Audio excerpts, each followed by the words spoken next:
People in a rural area of Northern California are being told to lock their doors this morning after police say a man brazenly entered a home and stabbed and killed an 8-year-old girl in the quiet town of Valley Springs. ABC's Cecilia Vega has the latest on the investigation.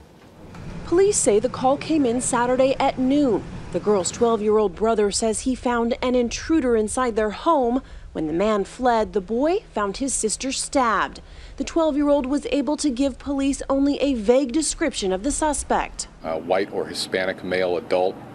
The age was not clear. However, the clothing described was blue jeans and a black or dark shirt. Police say the brother is not a suspect at this time. We are continuing to talk to him, which would be normal because he was the last person with the child. Police and CSI teams scoured through the crime scene. We did collect some fingerprints during that search, and we also collected what we believe to be DNA. An all-out manhunt is underway in this rural county outside of Sacramento. We're searching, extensively into attics and storage sheds. It is a difficult area to search. There are a lot of empty homes and outbuildings around here. There's a lot of huge rock croppings where somebody can hide in. And this morning, still no sign of a suspect. For Good Morning America, Cecilia Vega, ABC News, Los Angeles.